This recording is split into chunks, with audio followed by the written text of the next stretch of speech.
Welcome to All the Gear But No Idea, the South Australian fishing podcast hosted by Rhodey and Diz. The boys will share their tall tales of the one that got away, as well as some regular segments they know all you fishing tragics will enjoy.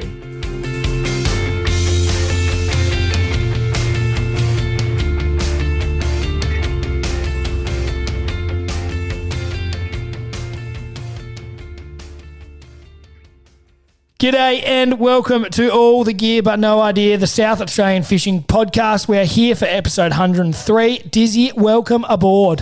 Thank you, mate. It's good to be here as always, and we've got an episode where we're double dropping guests. We are, Diz. We've got two big names. There's a lot happening in South Australian fishing, so we thought we better cover it all. We've got James Manna, who is skippering our boat in the Port Lincoln Tuna Comp. He's coming on to preview the Port Lincoln Comp, which is coming up. Yep, it'll be great to have a chat with him. We're going to talk about his experience in previous Port Lincoln comps, as well as everything you need to do to get your boat and gear ready for the comp. And, of course, we've got Mitch from the Motley crew who took out the Wirrina Tuna Comp. It'll be great to have a chat with him because he did very well on the fish when things have been tough, Rhodey. They certainly have, Diz, and we'll touch on that a little bit later on. But let's start off by getting into our oranges and lemons. Yeah, absolutely, mate. So I'll get them going. So we did have a lovely day off the Cape on that Wirrina Tuna weekend. We weren't able to fish both days. We weren't able to really fish for a full day on the Saturday, so we didn't enter the comp. But the weather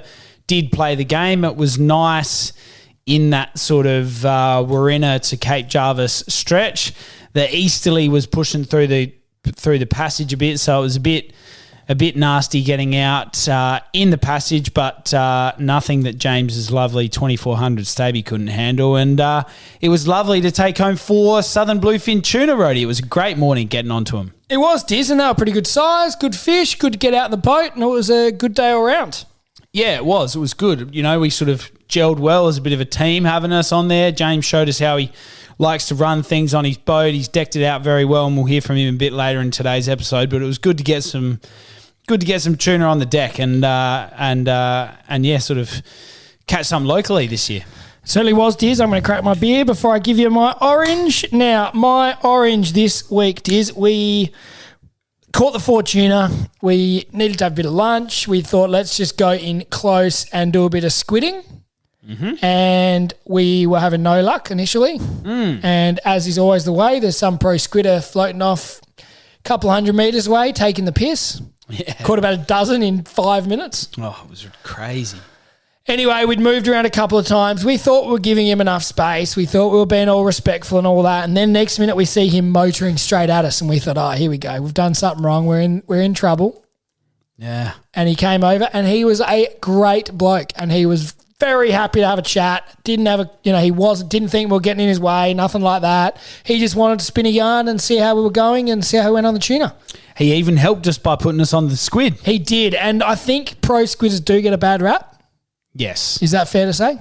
I think so. But this bloke was a legend. He was. And we said, how come you're catching more squid than us? And he said, because I've done this for 35 years straight, boys. And he really had it dialed in. We watched him from afar. Like you said, we did give him space. We were very respectful and it was a bit of a sort of fork in the road moment when he drove over because we were all sort of thinking, oh, is he going to give us a spray here and blah, blah, blah. But he was very kind. I had a great yarn with him. He gave us a few tips and off he went. So good morning all round, Rhodey. We ended up with a dozen or so, did we? Yeah, and we caught about 6 straight after he left, didn't we? Yeah, we did. We went bang, bang, bang, bang. We got onto him. Yeah, no, it was good. Righto, Rhodey, let's roll that straight into the lemon, mate. I'll start you off. We're certainly not professional gamblers. I personally at least, don't have a gambling problem, but I do partake in a punt occasionally. We've got a punters club between 7 or 8 mates of ours, and it happened to be my turn, and I have been rubbish. Yeah, Diz, I think you should just stick to your wheelhouse.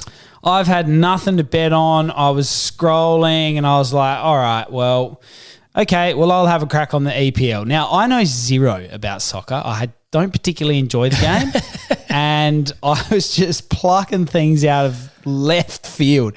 Unfortunately, my first bet was void, so I got the money back, and I stupidly thought, let's go again. You've had a bit of luck on the NBA over the years, and I reckon you stick to that next time. I've been good on the NBA. I've got a bit of a formula for that, which I've not cracked the code, but I do all right. I certainly do better than you. Do you think we should sort of dabble in a punters podcast on the side? Maybe. I won't be talking about EPL at all. NBA Tips 101 with Diz. What's your lemon, mate? Dizzy, I know we just gave our oranges catching tuna, but as a whole, it has been a slow season. We've had 2 consecutive weekends of tuna comps, and neither of them have set the world on fire. Yeah. And it's good that some people are catching fish, but it's a bit disappointing that as a whole it's been slow. Yeah, it has been. It's definitely been one of those seasons where they've not come in thick and fast, and you're seeing the socials blow up over everyone getting their bag and getting fish and go out and catching and releasing and all that sort of thing. People have done well. The charter operators are starting to do well. I know Wanda Fish has started to find some tuna and get their clients onto it. Jared from Southern Fishing Charters, I think, has been doing quite well, getting his clients onto them as well. But I think it's a fair comment to say that they've been slow by comparison to previous years. Still a bit of time left in the season, though, Diz, and it could come good any day. That's exactly right. You got to keep being in it to win it. Rhodey, let's give the listeners a bit of an update on merch after that Oranges and Lemons segment. So there is still some T-shirts knocking around. There's still some hats, beanies. There's a bit of merch. So by all means, get in touch with us if you're keen to get around that. We'll keep posting them up on the socials from time to time. But get in, because I think there's some pipeline stuff happening. Yeah, Diz, and we're certainly going to pack them into Port Lincoln. So if you are going to the Port Lincoln Comp, come and see us for a beanie. The morning could be cold on the Tacoma. You never know. Oh, good shout. Good shout. I like it. Rhodey, nice little entree there. Let's get into the news. Rhodey and Diz have been searching far and wide to bring you the latest news across all fishing in the state, and we'll give you the rundown on what you need to know.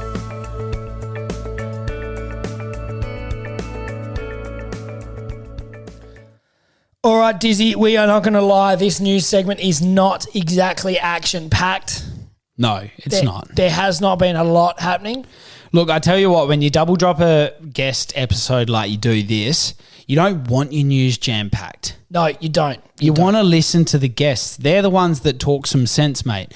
You just sit here dribbling rubbish the whole 45 minutes. So one thing I did want to mention as a bit of a news, Diz, we have been in contact with Ash and Steve from the Port Lincoln Tuna Comp, and they did want us to make sure everyone knows they are still accepting entries. That was a day or so ago they said that. I'm sure they're not going to keep letting you in forever. So if you want to get in on the action, jump online, get their details, give them a call and see what you can do. They might still be able to squeeze you in. Yep, good shout. That sounds good. Rhodey, I don't know whether we covered this off in the previous episode. I'm not sure whether we did, but Recfish, of course, they're hard at it. They're still advocating on all of our behalf, and they have presented the Snapper Longline Effort Reduction Plan to the Minister, and that is up for further discussion. I think we did mention that, but I think you might have a little bit more detail. Is it they're trying to buy out over 50%? Have you got that there?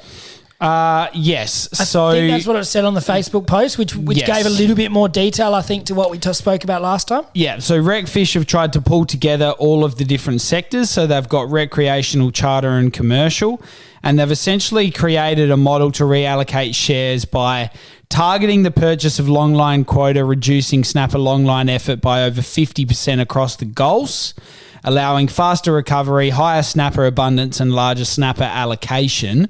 That's directly off the Recfish SA website. And it's clearly their approach is collaborative. It's pulling together different industries. I know there's been a lot of chat on the social recently about banning long lines. It's the only way we're going to get better. It's the only way the fishery is going to recover, so on and so forth. So I think this will be welcome news that there's going to be an effort, or at least there's been some discussion with the minister and the government of the day about reducing the quota. Yep, Diz, it's a good thing to know that something's been done about it, and at least it's being discussed. Yeah, I think so. So that's good, mate. I think they've been doing some other stuff more recently, catching up with some dive clubs, and it's good to see when they do catch up with some of these, I suppose, less well-known parts of the rec industry where they can have discussion with dive clubs and other people that participate in the sector. And, we're just keep up the good work, basically. Is that a fair summation? Yep, Diz, we'll let them keep going about their business because they're doing good work for us. Love it.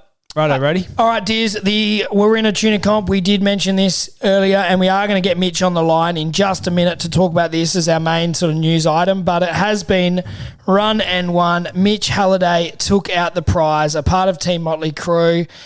Fair to say it was a slow-ish competition, Diz. I think I read there were 29 fish caught across 142 anglers, I think I read. Okay, right, yeah, relatively, very slow. So our 4 fish across 3 of us on one day, we probably should have entered. Yeah, we probably should have. Is that a bit arrogant or? Well, I'm not sure it's arrogant, but it's one of those things. It's like Murphy's Law. You decide not to enter or you can't enter. In our case, we had some other commitments over the weekend and you miss out. You certainly do, Diz. Now we can keep... And Mitch takes the chockies. We can keep hypothesising about it as much as you like, but I think we should get our second guest on the line. Now it's time to get our guest on the line. We'll ask them the all-important 5 questions, then chat all things fishing in SA.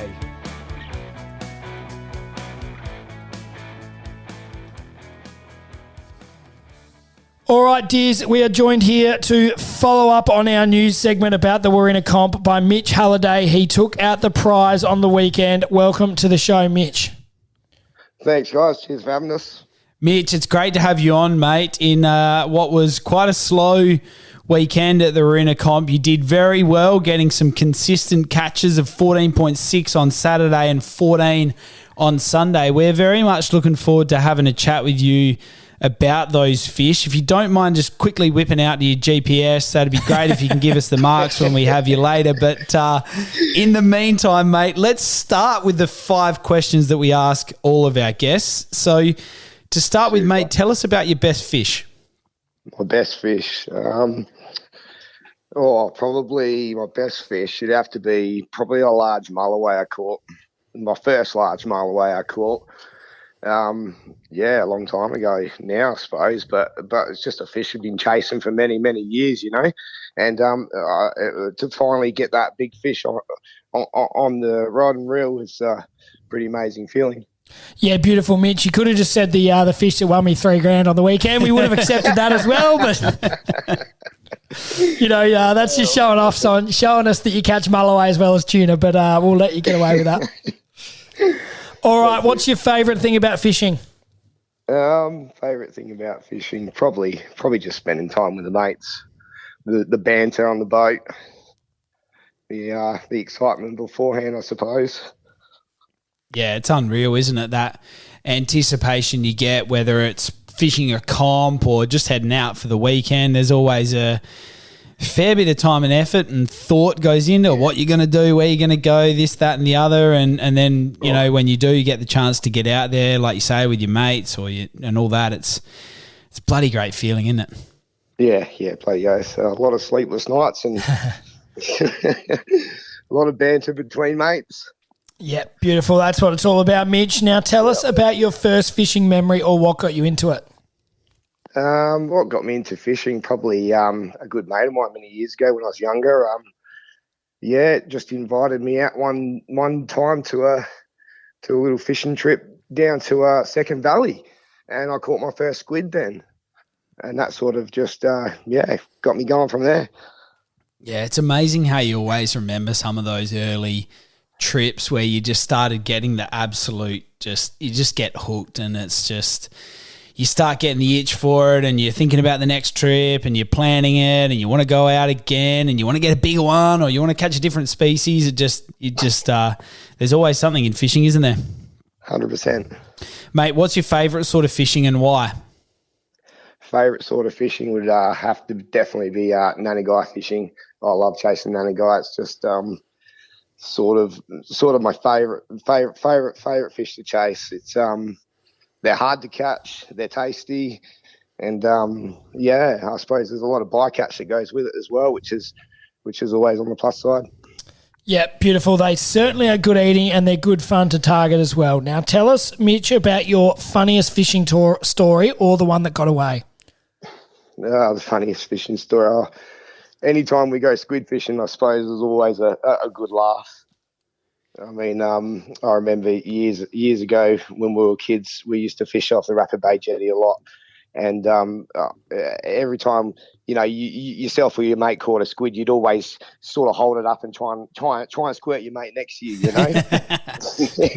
And I remember one night particularly, one of the boys played a trick on another mate and sort of cut the end of the squid jag off, and every time he'd get a squid, he'd drop it at the end of the jetty, and he'd be the one the boys were targeting for their squid, so he'd help a few that night. Anyway, he'd finally got onto the joke, and he found his squid jag with no hook on it, put another squid jag on, and a few hours later, finally gets his revenge sort of squid on the rod. And as he was leaning over to grab it from the end of the jetty, he's grabbed the head so hard that he squeezed the body off, and the body's gone in the water and for the head. That's hilarious. That's gold. So no revenge for him. That's a great story. All right, Mitch, thank you for answering those 5 questions. Now let's get into the important stuff. We want to hear all about the weekend. It was pretty tough going on the fishing side of things, but tell us about the weekend. Very tough. Slow both days. I mean, the fishing, I think for everyone was very tough, but sort of just hung around the one sort of area a lot when we found some decent marks on the fish on the sounder, and just sort of stuck with those fish until sort of one had a go at it, And I think we just got lucky that day. Yeah, excellent, mate. It's sometimes in those scenarios, it's a case of perseverance, isn't it? When you can mark up some fish and you keep working them and that sort of thing. Yeah. So, good on you, mate, for sticking with it, and well done for winning the comp. No, thanks, guys. Now, we might as well try our luck. Where'd you get it? What were you using? How much can you give away? Mate, we were just out front of the windmills off Cape Jervis. Yep. In about 20, 25 metres of water. And that fish actually took a skirt, the larger fish, and the 3 smaller fish we got all took a Halco lure. Yeah, okay. No, we can confirm that because we did actually see your boat, I reckon, on the weekend. So we do believe you on that one, actually. All right, now tell us about the rest of the weekend. Did you camp? Was it good weekend apart from the fishing?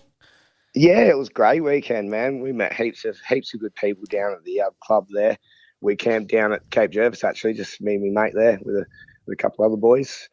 And it was a really good weekend. I definitely suggest it for anyone keen on a good weekend. Yeah, it's interesting. The calendar gets full around this time of year if you're fishing the comps. If you got the coast to coast and Wirrina Slam not long after, and a couple of weeks' time, we're lucky enough to be heading over to Lincoln to fish the comp over there, which we haven't done before. So, great to string a few weekends together. And like you say, whether you're catching fish or not, some of those weekends where you are just either meeting new people or you're catching up with mates who you don't get to see often, it's great fun just doing it anyway. Yeah, that's the best part. Beautiful. Now, Mitch, there was some impressive-looking boats, some big game fishing boats. We saw the Checkmate boat was a big boat out there on the Saturday that, certainly making us jealous too. But tell us about the boat you fish in. My boat, it's a little tinny. It's a centre console. Motley Crew, it's called. She's done good for me. She's not the biggest of vessels out there, but, capable enough. Yes, no, it's certainly capable. And we've seen you out in the water before a couple of times, and you're always in amongst the fish. And it's not just you that gets in on the fishing action. Your wife or your partner won the Coast to Coast last year. Am I correct? Yes, she did, Mel. Yeah, so you're not even necessarily the best fisherman in the family. No, I've got an equal now. Yeah, so she's right into it as well? Yeah, she loves it too, and slowly getting her daughter into it now as well. How good's that? Geez, you guys would have some great times on the water. I was sort of, we've got a 2-year-old and my wife doesn't mind coming out fishing, but she's a bit of a fair weather type of fisherwoman. So, I need to get her into it so we can spend more days on the water. That's it. And who caught the bigger fish to win your respective competitions, you or Mel? I think I've just got her on that one. yeah. But you'd be reminding her of that, no doubt. That's it. Yeah. All right, now Mitch. I reckon she worked harder for it though. Did she? Fair enough. No, you got to keep it honest out there, don't you? Yep, that's it. All right, now what other fishing you got planned coming up? Not much actually at the moment. After these couple of comps, it's pretty quiet. We were thinking about doing a Port Lincoln one, but obviously a long drive from where we are. Yeah. So I've just come back from Queensland, so all holidayed out at the moment. Beautiful. Have a couple of weekends off and mow the lawn, mate. That's exactly right. All right, Mitch. Well, thanks a lot for coming on the show, making us very jealous with your big win in the competition and sharing plenty of information. You were very generous there, actually. We didn't think we were going to get anything out of you. You could have easily just said, like, aisle 4 in Woolies where they can't tuna our boys. Piss off, leave me alone. Nah, you've been very generous, mate. It's great to have you on the show. And, we don't usually wrap up episodes with a tip, but if I could give any listeners out there with a tip, just keep your eye out for Motley Crew and follow him around. You'll be sure to find the fish. Thanks, guys. Beautiful. Thanks, mate, and congratulations again on the win. Thanks for having me. Dizzy, that was great of Mitch to come on the show and join us for our news segment and talk all about the Wirrina Comp, wasn't it? Yeah, it was, mate. It was good to have him on. We've seen his centre console, as he said, out on the water quite a few times. He does very well fishing some of those comps, so it was good to have a chat with him, and he was very generous with his information, wasn't he? He was, Diz. I thought I was really asking that as a bit of a Hail Mary. Didn't think I was going to get anything, but he was very generous, wasn't he? Yeah, he was, which is great. We love that. Look, there's a lot of boats fishing that area, and it's interesting. They've they move around tuna, right? They follow the bait and so on and so forth. But he obviously marked a good school of fish at some point, and like we said when we were chatting to him, perseverance paid off. All right, Diz, that is all we've got for our news segment this week. Let's hear about our tackle item of the week.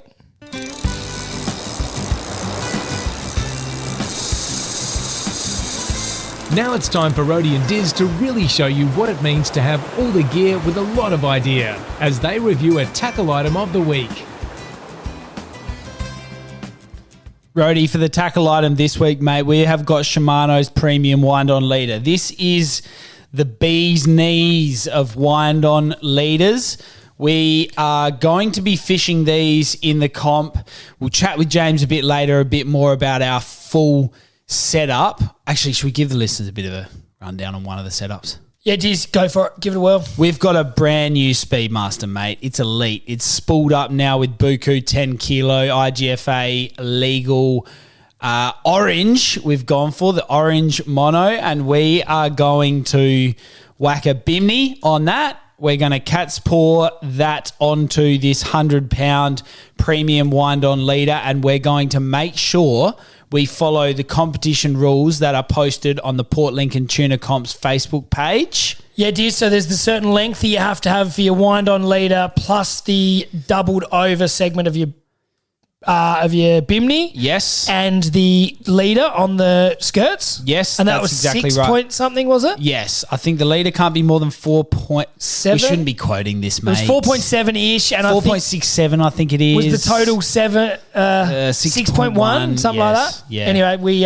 should be across that brief a bit more. But what I can say, and we should have got a little bit of video of that, is getting the tape measure out. Yes. Put it down on the ground, because these leaders, they're going to come with more than 4.6 metres, generally speaking, of heavy-duty mono. In this case, we're using 100-pound. So you're going to need to clip some off. You might leave a little bit on the end for you to tie your blood knot or your uni loop or whatever you want to do that attaches to your splitty or your mini swivel, whatever you want to do.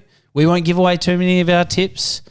but that's how we're setting it up. So we've got the premium wind on leader, Rody. It's a great piece of kit. It makes a huge difference when you're fishing these sorts of events because you can just, as the name suggests, you can just wind them straight onto your reel. And Diz, it does mean that when you get your fish within a certain distance of the boat, you're off that 10 pound that you've got to be really careful with, and you can then sort of muscle them on that leader a bit more, can't you?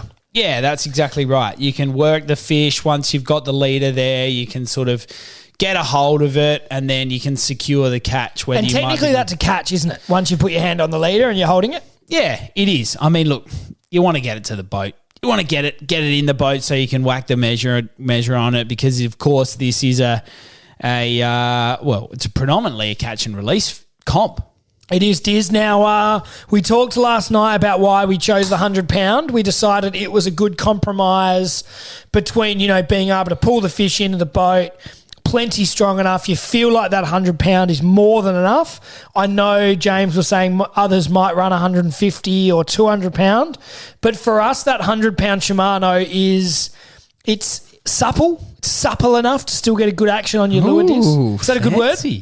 Fancy words. It is, and I think that's actually the correct term for it. Yeah, no, I wouldn't doubt you for a second. So anyway, Diz, and we might talk a bit more about these swivels we're going to use. That might be a future tackle segment, Diz. Yes, it could be. Might tease that one because we're on to a winner with them too. Yeah, good call. All right, Shimano Premium Wind on Leader. They come in a range of different strengths, but if you're fishing any comps or you like to use wind on leader or you haven't before, we can highly recommend them because they certainly make it easier getting the fish closer towards the boat so that you can get them into the net. You might, if you're going to use a gaff and you're going to kill the fish, then it makes it a heck of a lot easier to get the fish and land them and get them on the deck. So get around it, get onto your tackle store. They'll have all this stuff for sure. Beautiful, Diz. That was a really informative tackle segment and very timely with the Port Lincoln Comp coming up. Yes, absolutely. Rody, that was nice, mate. Let's get the guest on the line.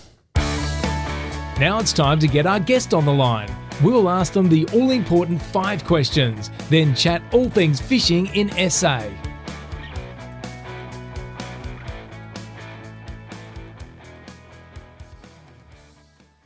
Rody, we are very lucky to be joined by James Manna. Now, James, it's great to have you on the show, mate. We are very much looking forward to fishing the Port Lincoln Comp. We've talked about you a bit on this podcast, and we are thrilled to have you on. Thanks for joining us, mate. Thanks for having me. Mate, we're going to get stuck into the 5 questions, and then we are really keen to hear from you about your experience over at the Port Lincoln Comp and a bit of the prep stuff that we've been doing so far in lead up to the comp over the next couple of weeks. But first of all, tell us about your best fish. Well, my best fish is a pretty easy one. You guys actually got to see some of the remnants of that last night. It was 150 kilo southern bluefin that I caught, and did it on my own boat with my own gear and my own knots and rigging. So I was pretty stoked with that. Yep, that's an absolute bucket list fish. Tell us the story. It was a couple of years ago. Port Mac, am I right? Yeah, down at Port Mac, we'd probably done about 5 or 6 trips before we even really got into the groove and started getting hookups and whatnot. And a lot of local boys helped us out down there, and finally got onto one, and first hookup, and we managed to land it, and it was a bucket list ticked off. Beautiful. Well, you're right. It's a bucket list ticked off, and we were around to your house getting a bit of gear organised, and you were sorting out the head. Have you made a decision on that yet? Yeah, so we've had the head sitting for 2 years in about 80 kilos of pool salt just to see what would happen, and it looks reasonably preserved, but it's still pretty pongy, so we're not quite sure what to do next. So we can't wait to see, hopefully, that up in your shed one day, mate. I was quite impressed with how it came out after being in salt for so long. So that and the tail will be one definitely to keep or preserve like you've done so far. So great job on that, mate. Yeah, for sure. Mate, tell us your favourite thing about fishing. I think it's really just hanging out with mates and family. Love providing, fresh fish for friends, and just I've always loved boating and being out on the water. But yeah, definitely love spending time with the family and the mates out on the boat. And I'm a sucker for tinkering, and boats and fishing gear is, plenty of gadgets and tinker time available there. So Yeah. Yes, that's a common answer, and we all love our boat tinkering, so you're not alone there, James. Now, we want to hear about how you got into fishing, or what is your first fishing memory? I got into fishing mainly from a love of boating and just being out in the water. Grew up doing a lot of scuba diving and met my wife, and we did a lot of scuba diving together before we had kids. And then we got our own boat, and then that sort of led to more, diving and fishing adventures. And I think we've just progressed over the years to focus a bit more on fishing. It's something that we can do with the kids a bit more and a bit more family focused. But yeah, just love being out there on the water. Yeah, we've seen that, mate. We've seen your love for fishing rub off onto your beautiful kids. We saw them out there testing the drag and being keen for holding up the tuna, photos of tuna. It's really great to see. And for someone like myself and Rhodey who have kids at a bit younger than yours, around 2, we're really looking forward to being able to get into fishing with them like you have with your kids, mate. Yeah, and I think that, when you sort of said first fishing memory, it's been a summer of firsts for my son, Henry, and, he's just in the last summer and a half or so, he's kicked off his first tuna, his first snapper, which got safely returned, and his first shark. And seeing the kids get their first of a bucket list, fish is pretty bloody exciting. Yeah. Yeah, that's really exciting. And the thing about kids these days, they're going to grow up with all these things captured on iPhones and videos and all that. Like I remember, to look at our first fish, it's some dodgy bloody camera from the 90s and, probably ruined. And, $2 disposable camera from the servo. So they're lucky, these kids. Sure. Yeah, can't hide anything these days. All right, what's your favourite sort of fishing, James, and why? I don't think there's any one particular fishing.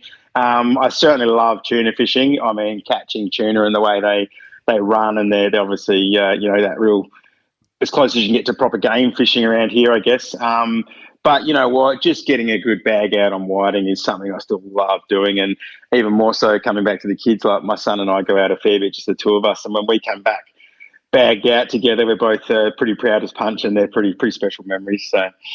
Absolutely, mate. A bag of whiting when you can sit down and enjoy the fruits of your labour with that lovely fish. It's always good fun, that's for sure. Now, James, the last question for you, mate, before we move on to a bit of Lincoln Comp prep, etc. What's a funny fishing story or one that got away? Well, can I tell a funny boating story? Is that close enough? That's fair game.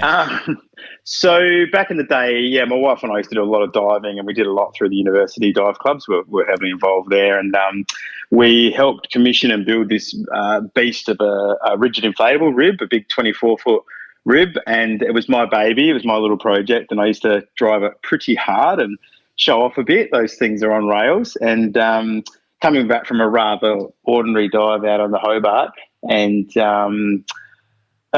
was doing a few, little bit of circle work, showing off on the boat, and looked back and my wife was gone. And while I was pulling a few donuts, I managed to launch my, fiance at the time, my new fiance, launched her clean out of the boat and didn't even notice that I'd done that until all my mates were sitting there looking at me completely stunned. And then she popped up. She was totally fine. She was in a wetsuit, but and then everyone just, completely lost it. It was the highlight of the entire weekend, actually, them looking at my face of realising I just lost my fiance off the boat. So. And the wedding went ahead, so all good?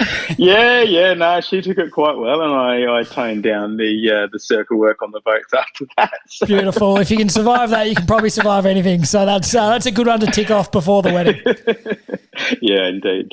Now, James, we're going to get into the Port Lincoln Tuna Comp. You're kindly taking Dizzy and I out on your boat in the comp this year. We're going to talk about a bit of your experience in previous years, but first off, tell us about the beautiful vessel that we went out on last week for a bit of a test run before the comp, and your beautiful Stabicraft that we're fishing the comp in. Tell us about that. Yeah, so we've had the Staby for about 5 years now, and it's a 2400, so it's a 7.3 metre Staby, and a really safe vessel. And we can push out, reasonably wide, and we always feel really safe. And they're very practical fishing boats. And as you've seen, I've tinkered a lot and feel like I've got it pretty dialed in for hassle-free fishing now. And love taking it out. Yeah, it's a lovely boat, and you're right. You've set it up, and we did talk about this on the day, but it's great to hear that it's just been one of those things that you've just chipped away at. You've learned a lot along the way. Even our first day out with you, we learned a lot off you about how you've set up your boat, and you get ideas off other people when they've spent time on water or doing like game fishing, heading down to Port Mac, that sort of thing. And you've done a fantastic job setting up the boat, mate. And we're Stabicraft lovers ourselves, and we can attest to the safe, lovely vessel that you have. Yeah, no, they're a good boat, and it'll certainly, I think you'll get a real experience of its capabilities in Port Lincoln. The weather generally doesn't quite play ball when you lock in some dates, but we'll be right. So, yeah. Beautiful. No doubt we will. Now, we want to talk about your previous experience in the Port Lincoln Comp. Tell us how you've gone in the past, how many times you've been, all your background fishing Port Lincoln, just so we know we're getting in with someone experienced. Yeah, this is my fifth comp. The very first comp was actually we were out of range at sea for 2 days, and we came back to COVID lockdown. So that was pretty interesting. That's a very distinct memory of the first comp, because they couldn't even have the presentation dinner at the hotel. It was a last minute relocated to a big beach party. So it was actually a pretty unique way to finish. And and all the locals actually really struck out that year, and we happened to get onto a few, not a lot, but enough to come second in our first comp. So we were pretty stoked with that. And Russell Bianco was running it back then, and he was very welcoming. Got us onto our first Sambos, gave us some marks. We got out to the patch and prior to the comp, and out of the back end of that, we made a lot of friends. That we've become very close friends with from Port Lincoln and the surrounding areas. So we really feel like we actually have been welcomed into the fishing community over there. The guys at Tackle World as well really help us out, always try and get us on the fish. And so now this will be the fifth comp, and we've managed to come second twice and sort of got third heaviest fish, but we've never quite got the big one in the Calcutta, but we'll keep chipping away at that. So, well, it sounds like this is our year then, James.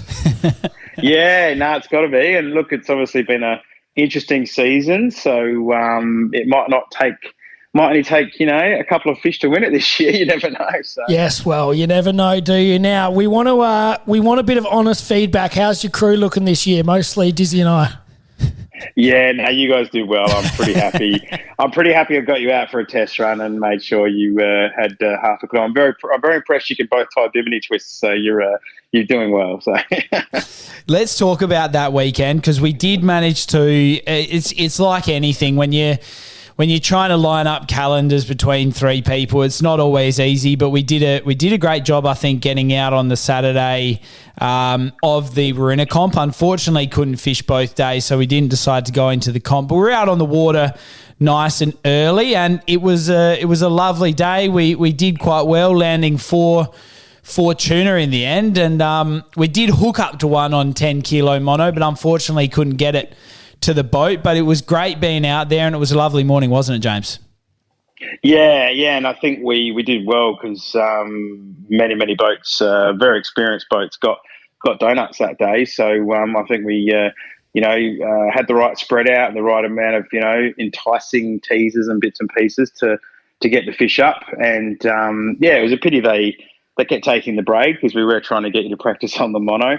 But no, it's great to get a feed. I've been craving a feed of fresh sashimi since the start of the season, and it was a good day. So yes, we were certainly very happy to come home with 4 tuna and a feed of squid as well, particularly given the reports have been so slow. What have you been? I know it's been slow around here. What have you been hearing about the Port Lincoln season?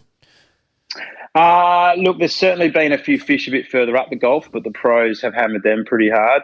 They're pretty strong over Rocky Way and Sejuna Way, and there's just the water's still pretty green from what we're hearing out further, sort of just around Low Rocks and Neptunes and the Cabbage Patch. There's definitely been a few caught, though, around Low Rocks and Neptunes. Not hearing much from the Cabbage Patch, but, I don't think a lot of people have been getting out there regularly. You really need, obviously, good weather. But I'm not too concerned, because this time last year it was still pretty sketchy reports, and then March is obviously the boys know when to schedule the comp for prime time. So we'll just keep our ear to the ground, and we'll get out there for a bit of a bit of a reconnaissance prior to the comp and hopefully locate where they are. So we've got a bit of an idea which way to go. Yep, that sounds good, and we are very much looking forward to now. I think it's safe to say you're an experienced angler as part of this comp being the 5th year, so we're really looking forward to learning some tips off you for the comp, mate. Let's talk a bit about the comp, because you said about that first year when Russell was running the comp, and I think it was last year that Stephen Ash took over the running of the comp, and they've made a few tweaks and adjustments, as is the case with all these comps over the years. They sort of slightly change and develop, but Steve and Ash are doing a great job getting some crews together.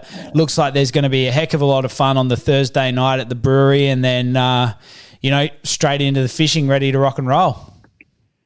Yeah, no, Steve and Ash have really taken the bull by the horns, and they're probably appealing to a bit broader market. You know, the comp has progressed to be a little bit more trailer boat focused, but still plenty of the big rivs come in it, and they're all really top blokes, and love fishing alongside them. But they've still kept the same format that Russell set up with the Tacoma, which is a restored tuna poling boat, and that's our mothership, and we have a bit of a party on a Saturday night on board there, a big cook up and drinks, and everybody rafts up and sleeps on their boats, and it's pretty exciting spending multiple days out on the water, but with that support and backup. They help us out with fuel and ice and food and little care packs of breakfast and stuff like that. So it's a good experience, and it's quite interesting because day one everyone kind of spreads out, and then day two, people have got an idea where the fish are and everyone congregates a bit more. So it's interesting watching the pattern of the boats between day one and day two there. So. Yes, we can't wait for the Tacoma and all the banter and the fishing as well. We want to talk to the listeners a bit about the preparation. We talked about going out in the boat on the weekend. We caught up with you last night and set our drags, and as you said, tied some bimini twists and talked about lures and things like that. Tell us about sort of the couple of weeks lead up. Yeah, so I guess it's a 10-kilo line class competition. There's a new rule: the fish, though, can be under the 10-kilo class, which is the 870 fork length. So that's a rule change just so that every tuna can be counted, and we're not catching undersized tuna unnecessarily. But yeah, 10-kilo mono is not something, a lot of local fishers, we tend to just stick with our braid and run pretty heavy drags. But with 10-kilo mono, it's very different. It's a lot lighter, stretchier. It gets blown around in the wind more. It can it has more memory. It pops off your spin reels, and so we've sort of learned over the years to, like the game fishing guys do, gravitate to lever drag overhead reels, so that we've got really good control of the mono and especially the drag settings, because you have to be very careful how much drag pressure you put, or you'll simply bust off. And we found in the early years we did get a lot of bust-offs, especially when the fish were really hungry first thing and those aggressive bites. We were just simply snapping lines because we weren't experienced with the right softness of rods and the right drag setting. So it's imperative to get your drags and your rods matched properly for the line class and the type of fishing. Yeah, and we're lucky, Rhodey, aren't we, that James has spent the last 5 years dialing it in, and we're just walking in, ready to rock and roll. It's all good to go. But no, we've brought a bit of our flair of all the gear, but no idea. But James, I think you do a good job, mate. You've got a lot of gear. You're very well set up. We're going to be fishing with 3 Talicas. We've got a Speedmaster. It's going to be absolutely epic. They're all ready to rock and roll, and we certainly can't wait for the comp. Yeah, no, it's going to be good, and we're running a lot of the locally made Trolsa hard lures. So James does a great product, and enjoy supporting him. And the Shimano Talicas have been very reliable. Even as you saw, I hadn't touched those drags for 12 months, and they were still bang on 3.5 kilos, 3.3, and where we wanted them. So you got to have sometimes the right gear and some ideas. So, all right, I think we've found a good compromise. We've got no idea, and you've got all the gear, so we're all good. Oh, mate, I've definitely been called all the gear, no idea before. Don't worry about that. All right, James, last thing we want to ask you is any final tips? We've got a couple of weeks. We'll be over there in 2 weeks, ready to go. Any tips for first-timers like us? Anything? What can we expect? What's your sort of last-minute advice for us? Oh, no, just bring a sense of adventure and, have your stuff squared away. So once you're over there, you just can relax and enjoy it. And I think just look forward to meeting a lot of really good people. It's all going to be a bit of a whirlwind, but you'll meet some terrific people, some extremely experienced fisher people. Port Lincoln is, it's the home of fishing for Australia almost. It's amazing, the commercial and the recreational fishing that goes on there, and you're going to get a chance to join the locals in what they do, not just be a tourist. And I think you guys are gonna love it. So. Epic, mate. Thank you very much for coming on the show and chatting with us. I know from speaking to Stephen Ash recently, there's still a bit of room left in the comp. They're still accepting some entries.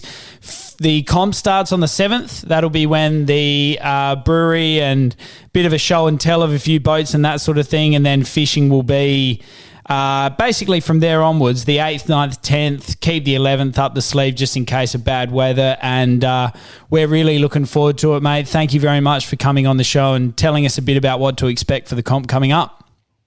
Hey, you're very welcome. Look forward to it. All right, Dizzy, that was good to get a bit of an insight into what we have coming up on the Port Lincoln March long weekend competition, wasn't it? It was, Rody, and great to have James on. And look, it's great to do a double guest again. I know that you're not going to know the answer to this, but how long has it been since we've had a double guest? You've caught me on the spot there, Diz. I don't know. It'd be a large amount of episodes, though. Like, if I was going to guess, I'd say 40 to 50 episodes. We had 3 on in the 100th. Do you count that? 4 on in the 100th? No, well, that was different. Anyway. But technically, I'm right. You mean a double? What I mean is a double guest, because we used to occasionally do that. We do, Diz, and both of those were great fishermen, and we really can't wait to get on board. Going grey is James Manna's boat, and that's our team for the Port Lincoln Comp, and a big shout out to him for taking us out, Diz. Yes, absolutely. So it's James, Matt, and Matt. Yes, we got his brother-in-law, Matt from Clare. Yes. So that'll be good fun. And that's the dream team. They're the winners for 2024. You heard it here first. So. Absolutely. Good shout, Rody. All right, let's get into the fishing report, mate. Rody and Diz have been out on the water to bring you the news about where they're biting. Now it's time for the fishing report.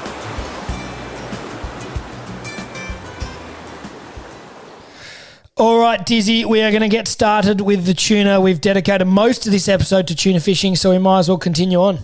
Yeah, so the Wirrina comp, Rody, as we say about all of these comp, regardless of the fish caught, there is still a wonderful weekend away, either at the Coast to Coast down at Victor. We've covered that, but the Wirrina comp most recently, they stay down at the Wirrina Caravan Park and do most of the presentations and so on and so forth out of there.